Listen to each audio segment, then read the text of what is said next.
What's up, everybody? I wanted to start out by saying yesterday when I did my initial video, I did not know what happened to 901 Don Diva.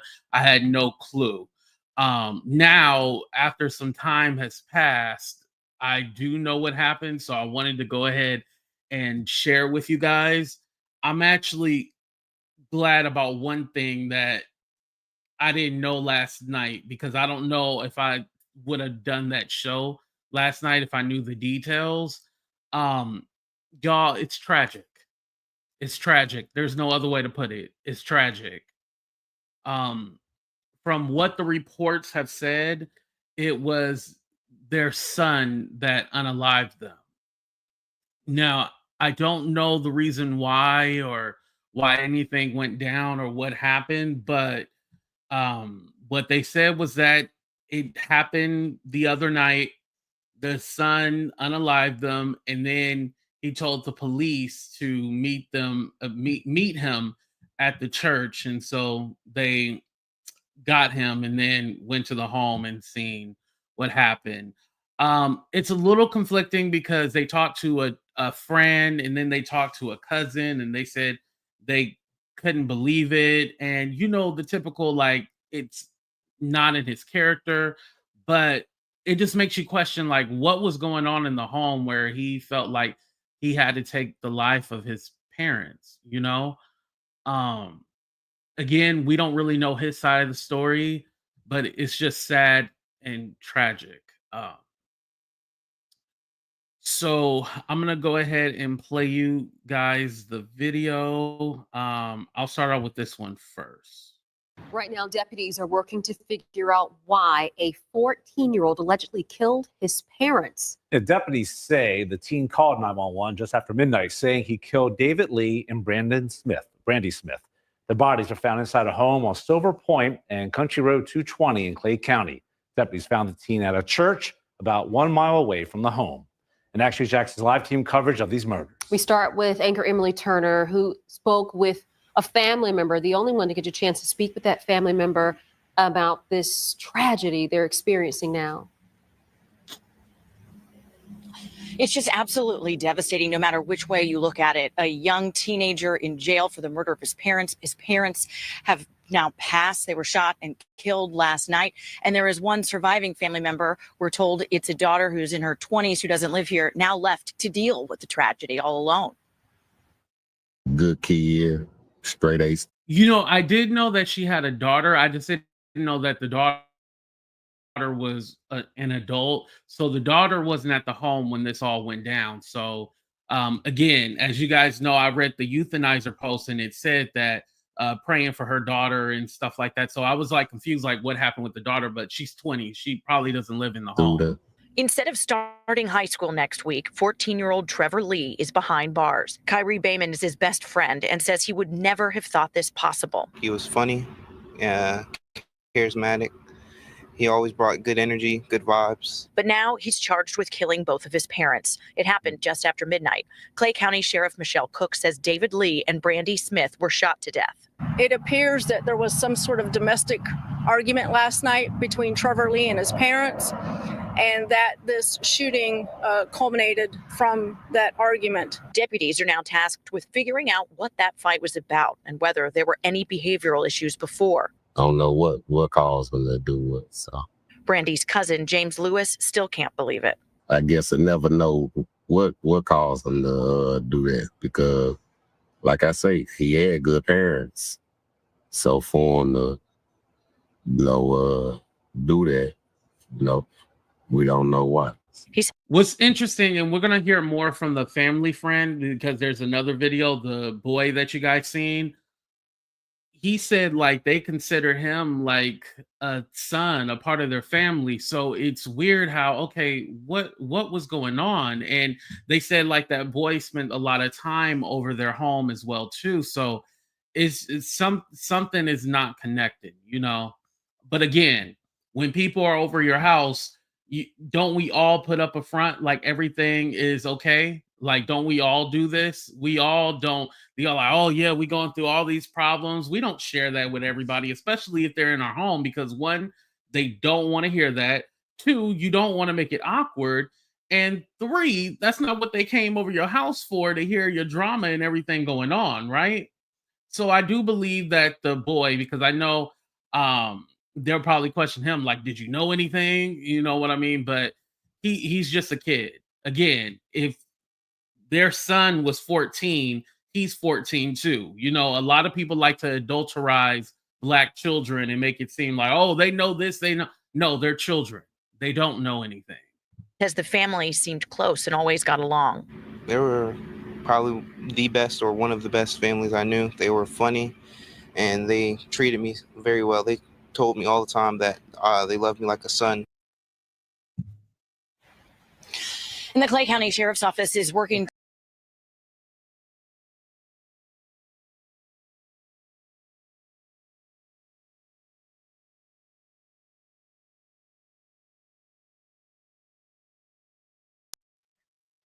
I'm sorry, you guys. I got kicked off the screen. Hold on. I don't know what the heck happened. Somehow I kicked myself off the screen.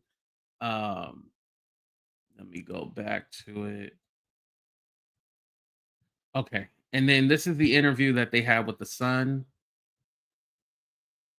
A double murder investigation in Clay County. A 14-year-old boy is in custody, accused of killing his own parents at their Middleburg home, then walking to a church to call 911. Tonight, someone who called that family his own is speaking with News4Jax about this tragic loss. They were probably the best or one of the best families I knew. They were funny and they treated me very well. They told me all the time that they loved me like a son and they treated me as such. The Clay County Sheriff's Office says David Lee and Brandi.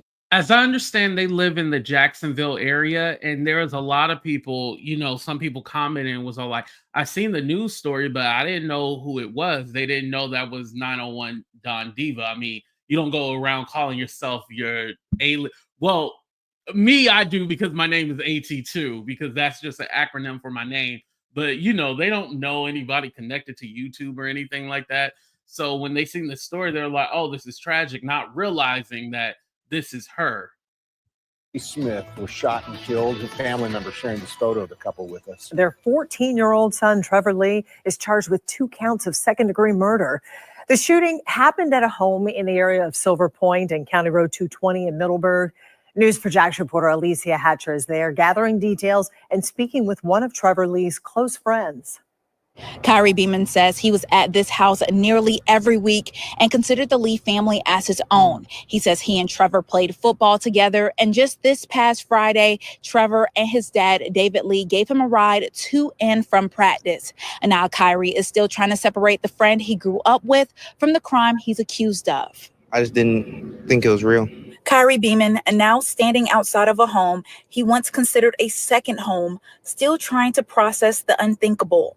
The Clay County Sheriff says a 14-year-old boy called 911 saying he had just killed his parents, then walked to a nearby church to wait for deputies. Somebody said nice neighborhood, and I agree with that. So I was just thinking, like, this is probably something that I forgot what name of the city, but like I said, it's in the Jacksonville area. But this is probably something that they're not used to. And a lot of people, when they think of crime, they think of inner cities. But I used to live in the suburbs. You know, I used to live in Tracy, California. And there's stuff that happened there. And so some people are like, whoa, like, how does this kind of stuff happen? It happens in small towns all the time. You know, it's just that it's not publicized or talked about a lot. You only hear about the inner cities, the ghettos, so forth and so forth, right? Let me continue. That teen was Trevor Lee, Kyrie Beeman's best friend. He was funny, charismatic. He always brought good energy, good vibes, and he was probably one of the best people I knew. Kyrie says he and Trevor had been friends since elementary school, and they spoke on the phone just after midnight. He told me that he loved me, and he told me that he was just calling to tell me goodnight. Now Kyrie is asking the community not to judge his friend by this one moment alone. Kyrie tells me he's going to continue to push forward for Mr. Lee, Brandi, and even Trevor. For now, So Middleburg is in Florida. Yes. I just wanted to confirm that. My sister lives in Tracy AT2. Oh wow. Okay. Yeah, I went to middle school, high school there. But again, and when I look at the census, yeah, this is like a small town. And so knowing that, this was probably something that nobody expected. The only people that would know something was going on are the people in the home. Um, when you're in these areas, and especially people of color, right? You don't want to be acting a fool or let people really know what's going on, because if you're too loud and somebody overhears you talking too loud, they're gonna call the police on you. And so you try not to bring traction to your home. And I'm just talking from experience, right? You try not to bring traction to your home. You try to, play it cool, play it safe, say, hey, what's up to your neighbors and stuff like that. So I don't, and the reason why I'm bringing this up is because I'm saying I don't believe any of the neighbors would have seen anything or known nothing. We know that there obviously was something going on. I don't think a kid just wakes up one day and goes like, I'm gonna unalive my parents. Obviously, there was some stuff going on. Now, if there was anything done to the kid, um, definitely that's tragic. I think either way, and it's a hard situation because again, this is a 14-year-old, and so you want to think like you want to have mercy for them, right? You don't want to just come out and be like, yeah, that's so and so, you sick mother, blah, blah, blah, blah. You don't want to go to that length. You can't help but to, because anytime you hear somebody unalive somebody or they done something to someone, taken their life, automatically they're looked at as the bad guy. Um, all in all, I know the victim in this situation is definitely the sister who doesn't have her parents and she doesn't have her brother. I'm gonna repeat that. She doesn't have her parents and she doesn't have her brother no more. So I can't even imagine what she's going through, you know? But again, with this 14-year-old, I don't know what went through his head. I don't know what he experienced. And so you don't want to be so like matter of fact, like, oh, he deserves to be in jail. He need to be locked up, charge him as an adult. I feel like until we have all the facts, then we can go based off of what we think. But even then, um, I just hope that he showed a little bit of mercy, you know, whether it was mental or something did happen to him. Um, I just pray for him, you know.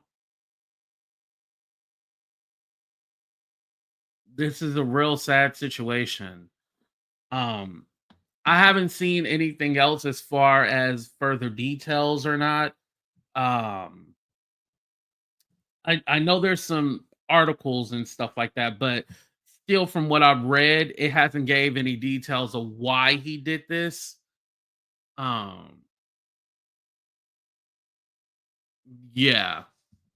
More than likely, this will probably be a sealed case just because it does deal with a minor. So it's not like we're gonna get a ton of details, but man. And hello, everybody in here. I kind of just wanted to get to the point and get started with the video. I didn't want to add no extra flair, no extra sauce, no nothing, because again, this is a real life situation. Um, again, Brandi, aka 901DonDiva, she was a subscriber. She was subscribed to a lot of our channels. You would see her in the chat. She wasn't really a content creator or anything like that. And so the reason why it kind of hit me was because you never know what people are going through in real life. And she was someone who was around during the pandemic, and just seeing her, and it's all like, damn. Because let's not forget, we had Pink, what was her name? Pink Tiff. She passed away. Real, aka Lefty Kareem Williams, he passed away. And you kind of just think about in your real life how people have gone on and lost lost their lives. And so with the internet, we just kind of turn this off, and it is what it is. We forget that at the end of the day, these people are real people and they go through real things and they go through real shit. So I say that all to say is that you never know what people are going through in their real lives. Just try to be kind and just try to show people some grace. That's all I can really say. I love y'all. Thank y'all for checking out the video. Again, rest in peace to Brandi and her husband, David, Brandi Smith, David Lee. And again, with the 14-year-old, I hope that he shows some kind of mercy. I don't know. And definitely sending all our prayers and condolences to the family and especially her 20-year-old daughter. I love y'all. Thank y'all for being here. Appreciate y'all. I love you.